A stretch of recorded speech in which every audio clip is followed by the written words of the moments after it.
Время лечит. Слышим мы от психологов, знакомых, друзей и родных, наряду с другими избитыми фразами вроде «держись», когда страдаем от горя по утрате наших родных и любимых людей и не можем приспособиться к навсегда изменившимся условиям жизни.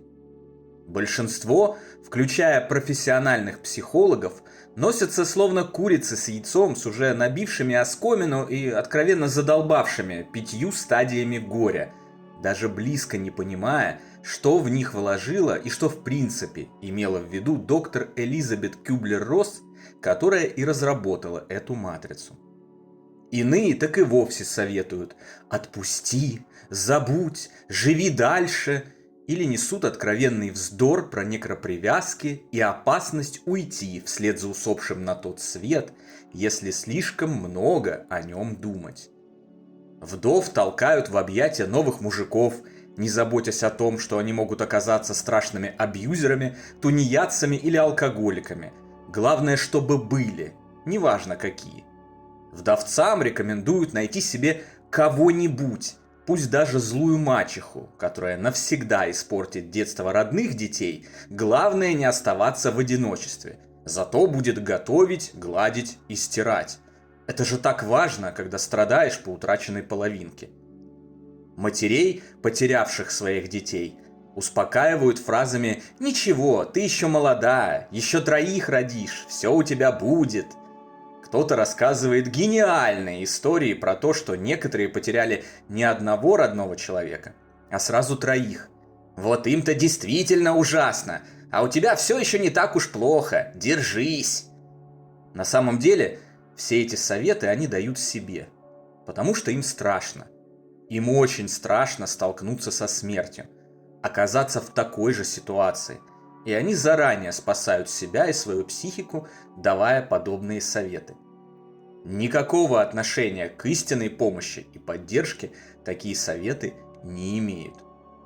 К сожалению, сегодня очень немногие знают, как правильно поддерживать скорбящего человека. И мы еще обязательно поговорим об этом отдельно в следующем видео.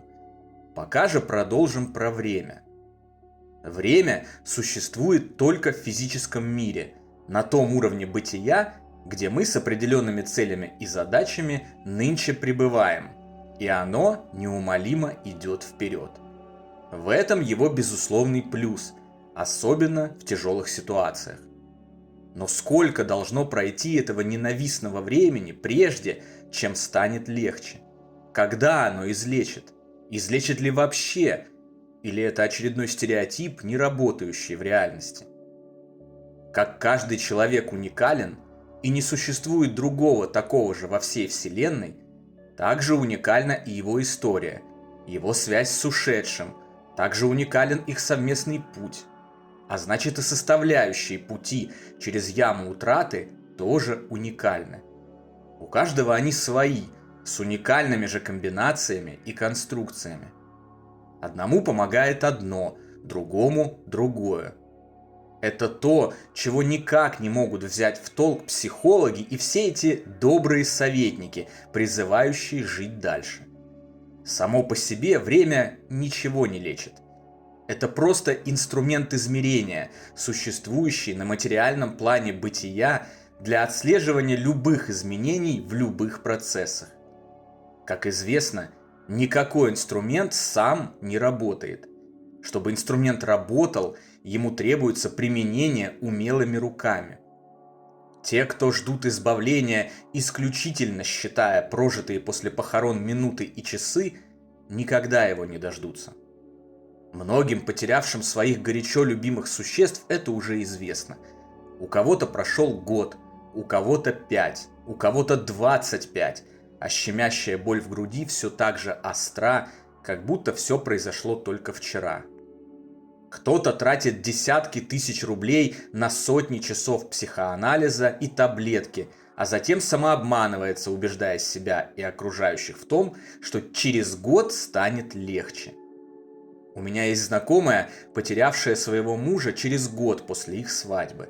Это была очень красивая пара, с очень интересной историей знакомства и любви. Однажды он просто не проснулся. во сне остановилось сердце. С тех пор она все время считает прошедшие дни и убеждает себя в том, что ей стало легче. Так длится уже несколько лет, и я отчетливо вижу, как на самом деле ей становится только хуже с каждым днем. Делать что-нибудь кроме ожидания и подсчета прошедших минут она, к сожалению, напрочь отказывается. Истинное утешение и исцеление от горя и страданий можно обрести через применение инструмента времени для получения знаний о том, что происходит после смерти наших дорогих и любимых людей на самом деле. Где они сейчас? Чем занимаются? Что у них все в порядке? Они любят, помнят нас и радостно ждут нашего воссоединения. Необходимо задействовать время для изучения мира за гранью понимания большинства. Открыть для себя новые горизонты и контуры мира, в котором всем нам предстоит жить после так называемой смерти.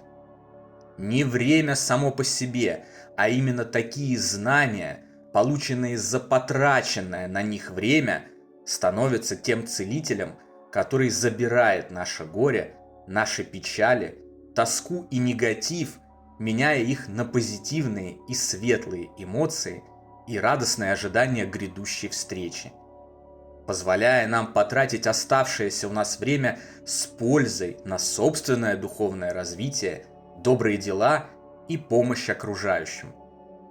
Я рассказал вам о своей печальной знакомой, закрывшейся и отказывающейся от новых целительных знаний.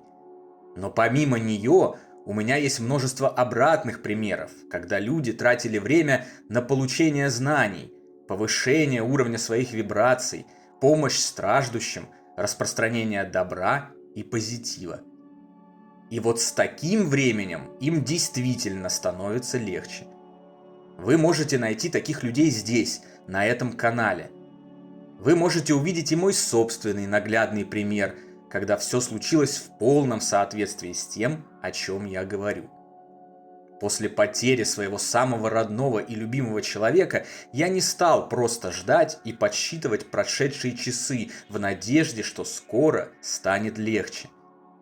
Я пошел по пути деятельного изменения сознания и помощи другим горюющим людям, и это в конечном итоге привело меня к бесценным дарам, спокойствию, невозмутимости и радости в душе от понимания, что жизнь прекрасна, а новые встречи с родными душами впереди, как впереди и новые жизни, новые приключения, интересные квесты и испытания. Работая со временем, описанным мною корректным образом, а не просто ожидая его истечения, в среднем вам понадобится год, чтобы исцелиться от горя и скорби. Обращаю ваше внимание, что это усредненный срок. Как я уже сказал, каждая история уникальна и неповторима, поэтому сроки могут сдвигаться вправо или влево, как это принято сейчас говорить. Как бы там ни было, в конечном итоге все, как и всегда, зависит только от вас, ваших желаний, устремлений и силы тяги к свету.